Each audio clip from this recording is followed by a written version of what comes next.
Pernah nggak kamu ngerasa bingung mau pakai metode diet apa? Udah pernah diet, udah pernah kurus, tapi setelah dietnya selesai, berat badannya balik lagi ke awal. Kalau kamu pernah ngerasain hal itu, video ini cocok banget untuk kamu. Di video ini, aku mau kasih kamu 3 tips.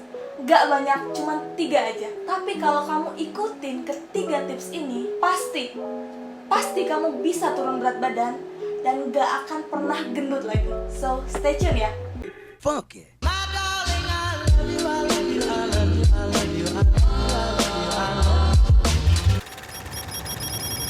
Tips yang pertama, ubah kebiasaan. Tahu nggak kamu kenapa orang yang udah pernah kurus, terus setelah selesai diet, berat badan mereka balik lagi ke awal? Itu karena mereka belum mengubah kebiasaan. Mereka belum terbiasa untuk hidup sehat. Mereka belum terbiasa untuk hidup aktif.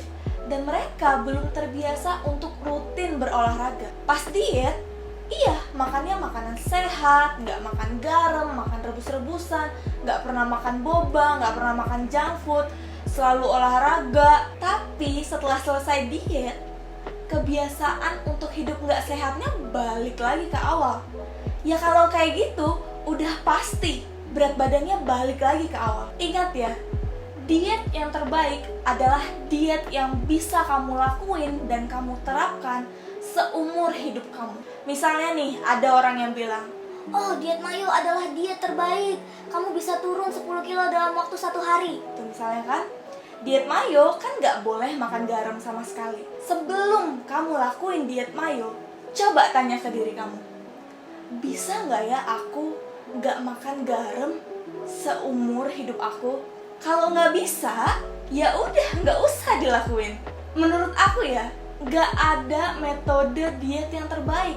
Dan metode diet itu sebenarnya nggak penting. Yang paling penting adalah metode diet itu bisa kamu aplikasikan dan bisa kamu maintain seumur hidup kamu.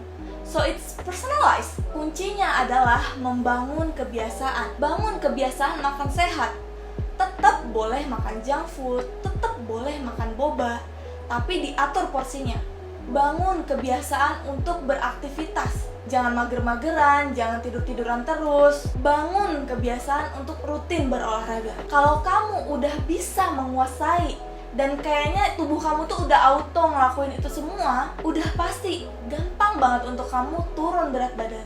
Dan yang paling penting, kamu gak akan pernah gendut lagi karena kebiasaannya itu udah ada di diri kamu. Tips yang kedua, kuasain hal yang dasar dulu. Banyak orang ngira kalau dia tuh harus fancy, makan salad, makan chia seed, makan almond, pokoknya hal-hal yang fancy-fancy yang kayak healthy gitu. Padahal yang paling penting adalah kalori. Banyak orang ngerasa kayak, aku kok udah makan salad setiap hari, kok nggak turun-turun ya berat badannya. Terus banyak juga orang ngerasa, aku udah skip nasi, kok aku berat badannya segini-segini aja ya. Satu hal yang perlu kamu tahu dan gak bisa kamu langgar kalau kamu mau turun berat badan adalah kamu harus berada di keadaan kalori defisit. Itu udah gak bisa didebat lagi. Banyak orang yang merasa mereka udah kalori defisit kalau mereka udah makan salad setiap hari. Padahal di salad itu mereka gak tahu kalau minyaknya itu bisa sampai 3 sendok makan. Belum lagi kacang-kacangannya.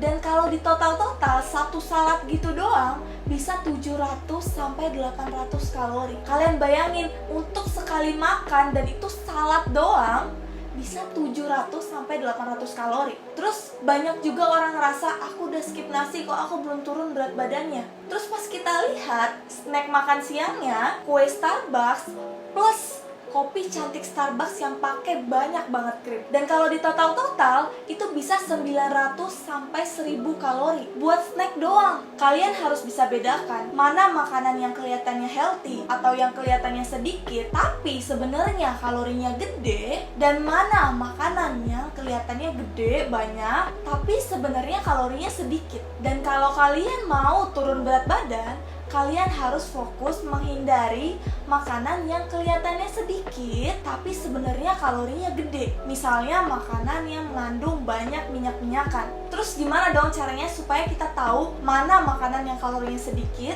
dan mana makanan yang kalorinya gede. Cara pertama, kalian bisa googling. Misalnya nih, googling 1 sendok makan minyak goreng kalorinya berapa. Oke, sekarang kita googling ya.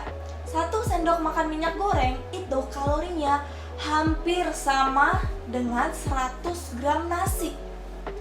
Jadi kalau kalian gak kurus-kurus, yang disalahin tuh jangan nasinya, yang disalahin minyaknya. Karena bervariasinya makanan yang kita makan tiap hari, menurut aku penting banget untuk kamu tracking kalori.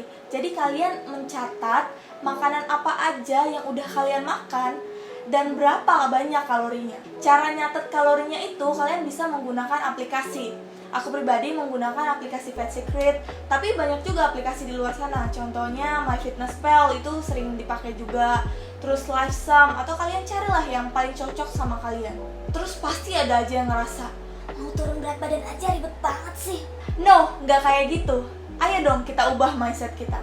Kalian pernah dengar nggak quote yang isinya knowledge is freedom? Intinya adalah kalau kamu benar-benar tahu berapa yang kamu makan dan berapa yang seharusnya kamu makan untuk turun berat badan, kamu gak akan takut untuk nyelipin martabak, gak akan merasa berdosa kalau makan 1 Snickers, gak bakal merasa berdosa kalau kamu minum sedikit boba, karena kamu tahu berapa yang harusnya kamu makan, dan yang kamu makan itu masih dalam budget kalori harian kamu. Jadi nggak ada itu merasa berdosa karena udah makan makanan cheating. Tips yang ketiga, ubah mindset kamu dari pengen turun berat badan sebanyak-banyaknya menjadi pengen nurunin lemak sebanyak-banyaknya. Itu 2 hal yang beda banget loh. Misalnya kamu udah turun 10 kg dan 10 kg itu kebanyakan dari otot, belum tentu badan kamu bakal kelihatan lebih bagus. Misalnya kamu turun 3 kg